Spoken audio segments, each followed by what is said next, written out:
I am the co-founder of Way Media House. It's over 6 years old now. Running a 6-year-old company is quite difficult. You face so many challenges along the way, but super happy about where I am right now. I've seen good days and I've seen very, very bad days. So yeah, I'm a storyteller. I make documentary films. I'm a strong believer. I believe God's word. And I'm always pursuing after what is true. The truth, in fact. That's who I am personally.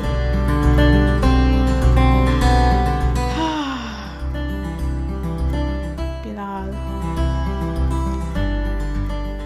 I'm just smiling too much because, oof. There's a big story to how I met Mariya. I wasn't going to go for church camp. My friend was like, Shama was like, you have to go to camp, you have to go to camp. He encouraged me. I wasn't going to go, but I was like, you know what? Let me just go. I need friends. I didn't have friends. My social life was sad. I didn't have any friend in Nigeria. So I was like, you know what? Let me go. I remember the first day I went. We registered, my friend and I, Melody. We registered. And then I saw this guy eating. I'm like, okay, I know that person's head. When I went close, I was like, okay, that's not him. Retreat. I went back. Apparently, it was the Hamid's head. Hamid is Bilal's brother. I've met Hamid before, but I've never met Bilal. I used to hear about Bilal sauce. Who is Bilal? Who is sauce? Who is this guy? Kaduna State celebrity. On the first morning of camp, we were fetching water to go take our baths in the hostel rooms. And I was with my guys. I remember I was with Shama, I was with Charles, and I was Bolaji. I think I was with my brother Hamid. And I remember we had our buckets, and we were going towards the tank. And there were 2 girls there. And these guys came thinking we are all that they want to fetch before us. I'm like, okay, I don't understand. Even if you fetch before us, you guys will still have to go wait for us because we are the ones that are supposed to go pour cold water in the pot. And so I was walking behind or beside Charles, and then Charles starts to make this whole scene about how that we are from because the camp was made up of a particular church, but different branches of the church. And Charles was making this joke about how that we are from the headquarters of the church and how that the other guys that were fetching the water were from other branches of the church. Hence, or rather, making us like priority and all of that. And we were just making it. I can't even remember the joke now, but these 2 girls, they took it very serious. They made a thing out of it. It was really annoying, and then one of them, Charles, started saying they are the superior, whatever, blah, blah, blah. I'm like, okay, what are you saying? Without we, the local branches, you guys will not be HQ, so you still be the local branch. So what are you saying? And apparently Bilal was there. My God, I did not see him because I was fuming. Melody, if you know Melody, she was fuming as well. Nobody was like, hey God, that day was too serious. That morning was heated. Hello guys, I was innocent. I was just smiling and innocent, holding my bucket waiting for my turn. And these girls make it about both of us. Really, it was that crazy. And I think they spoke back at us, and then in my mind, I was like, who be these people said? I beg. That was what I was in my mind anyways. That scene passes, but with that encounter, I'd seen somebody, okay? I'd seen somebody who looked interesting, and I was going to ask for her name. And so when I was asking for her name, she was walking away. She didn't hear me, she said. Now, like when I asked her, she said she didn't hear me, but I was asking for her name. She just walked away, man. Like she just walked away. And in my mind, I'm like, look at this girl with me that I'm even trying to ask for her name. Or you're walking away. I beg. I did not hear. I did not see him. He was invincible to me that day because I was in my zone, in my head, trying to calm down. That morning passed. It was the next day, devotion. I was very sleepy. I remember trying to sleep during devotion. But he said something. He was talking about the love of God. I've never heard someone talk about the love of God the way he spoke about it. I just woke up from my sleep. Like, who be that guy? I was like, Melody, who is that? The next day, I was standing inside the church. I was looking outside the window and I saw this lady standing around the tank side again.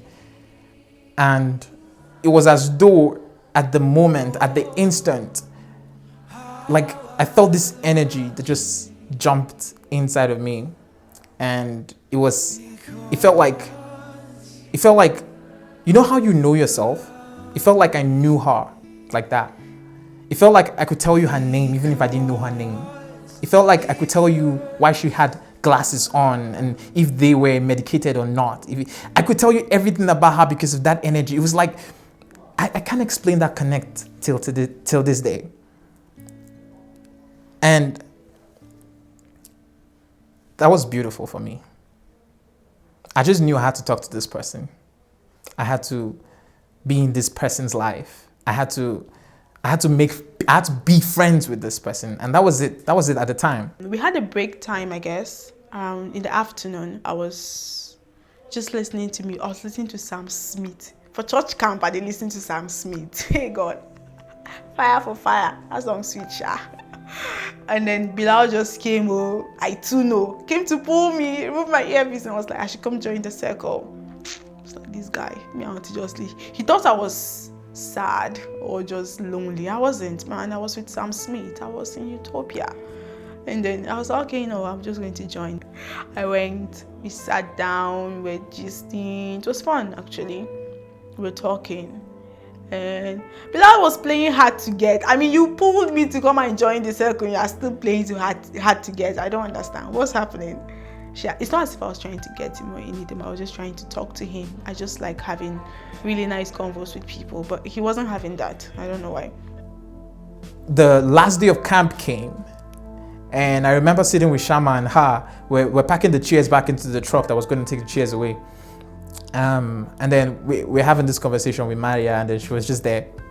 And I can't remember what we're talking about now, but I think we somehow started talking about our hair. He wanted his hair to be like mine because he was in love with, who wouldn't? He was in love with my hair. And then I was like, okay, let me just try and see, just twist your hair and see if you like it. And then I twisted it, and then he was like, he loved it. We even have a picture of me twisting the hair. He loved it. It's like, wow. And he didn't even get, he was, was he about to get my number? I can't really remember I don't remember, but he didn't get my number. I wanted to give it to him, but he didn't. And then he left early. He left because he was using the church bus. So they all left. I was like, shikina, I'll not meet this guy again or these people again. We met at a reunion dinner for the leaders who put the camp together. At the end of the dinner, she had a problem with her phone. Her iMessage wasn't connecting properly. So I knew she had to restart the whole iMessage thing properly. And I just, and I fixed it. And that was when I got her number with that encounter. And then from that day, we started playing iMessage games. We just started playing and playing. When you find that person that you guys are, the way a puzzle is different, but it fit.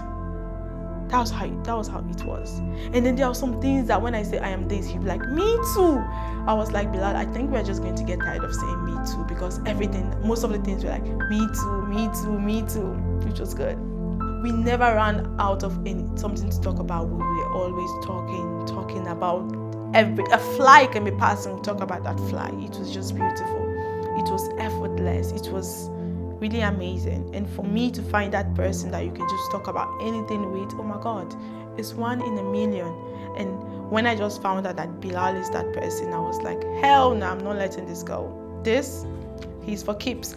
I wasn't like, not relationship. I wasn't there yet. For me, I was just saying he's for keeps. Just have him around. Hey God, this night. Hey, sweet gist though. We're gisting, and Bilal was like, he started with, I fought a good fight. I've tried, but I can't. I'm like, okay, what's he saying? I don't know, man. But I just knew this is the person that I wanted to spend the rest of my life with. I just knew. It's cool. Yeah, it's cool. Anyways, I was confused. I was like, yes, please. I said, yes, please. As if I was waiting for him to ask me. I said, yes, please. Oh my God. I remember telling my mother, I was like, Mom, I'm seeing this lady. She's this, she's that. My mom is so spiritual as well. She's like, give me 2 days. So my mom goes to pray about it. I forget about the whole thing. Like the next week, I'm in the house, I'm doing the laundry, and my mom comes to the kitchen area. The laundry machine is behind the house. And then she's like, Kingsley. She calls me Kingsley. She's like, Kingsley, you told me about that relationship. I say, yes, Mom. I mean, she's always been silent about them. But for this one time, she shook my hand and said, congratulations.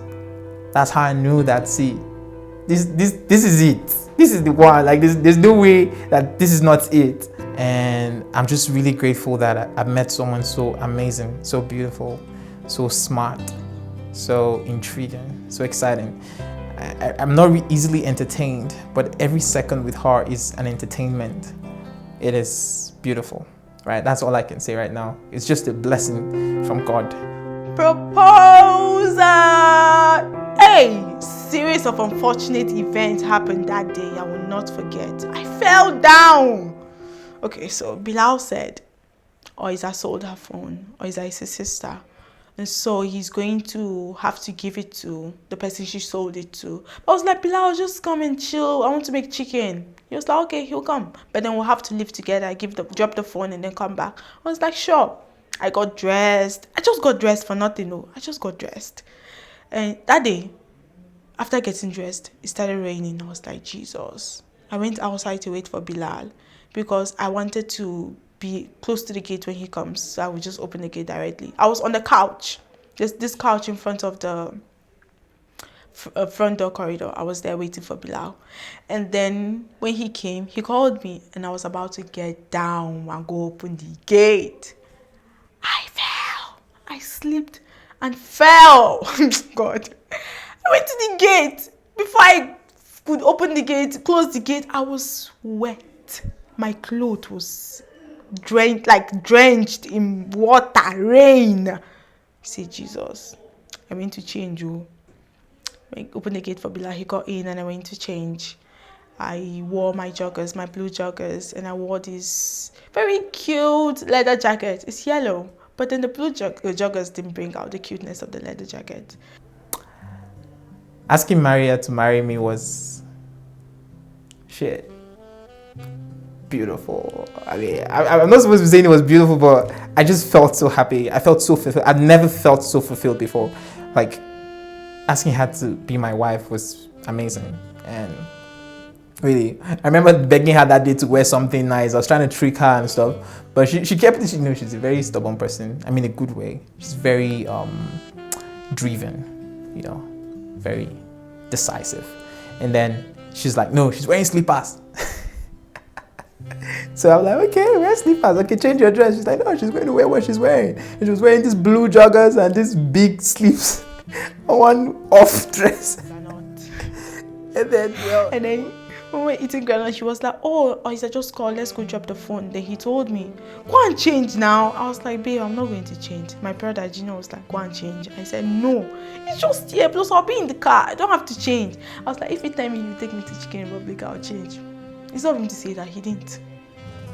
So that's how I did change. He not tell me how you take me to Chicken Republic, so I did not change. And I took the whole basket of granite with me. I'll be in the car, there's no need. So I was in the car, and then when we got to the junction where we were supposed to drop the phone, Bilal said, Kai, Victor don't fuck up. Victor carried the phone. He took the phone. He was in the car before. Earlier, he took the phone that he wanted to see, but now he forgot and took the phone with him. I was like, Jesus, now we have to go to the office and carry the phone. On our way, Bilal called. He pretended that he was calling Victor and blah blah blah. Me, I didn't know what he was doing. Bilal was just trying to tell them that we are on our way. When we got to the office gate, we parked, and then he was like, let him go get the phone. No, Victor came out. So I'm like, okay, my mind, I was like, why is that Victor didn't bring the phone out? I was still chopping my granite. And Bilal went inside to go get the phone or something. Then he came out and he was like, oh, Mariya, Precious wants to ask you something. I was like, oh yeah. I was so excited because Precious was about to get married. I was like, Precious wants to ask me something about wedding. I was really excited when I just got in. It was dark, and then they just turned on the light, and then they started playing this song, Wise Men Say. I was like, man, this is my favorite song. And I was like, will you marry me? Jesus, I wanted to run away. Oh God, I was running away. Bilal had to come pull me. And then he pulled me. I was so confused. My legs were shaking. It's not as if I didn't know he was going to marry me, but I just didn't know it was going to happen that day. So it was just surprising and everything. Just shaking. We were even confused on which hand. I gave him the right one. Apparently, it's the left. And he just put the ring and everything. We had cake. And after everything, we took pictures, and then we went back to my house for chicken. Now we came back with Oisa because Oisa wanted to do kodei. She wanted to eat the chicken too. So we came back for chicken and everything. And that was how it was. Just something amazing, something beautiful and simple, which was good. I didn't want a lot of people, and that was what happened. Not a lot of people gathered. So it was just really nice. And I'm glad it happened the way it happened. Me wearing the blue joggers, me not being fully dressed. It was just everything and more. And I really enjoyed it. So yeah, proposal was perfect. And then, well, it worked out anyways. The proposal worked out. Proposal plan was perfect. And she said, yes. Yep. That's it.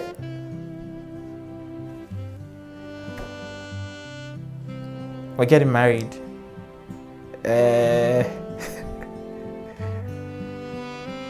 feel so happy. Like, yeah, this is it.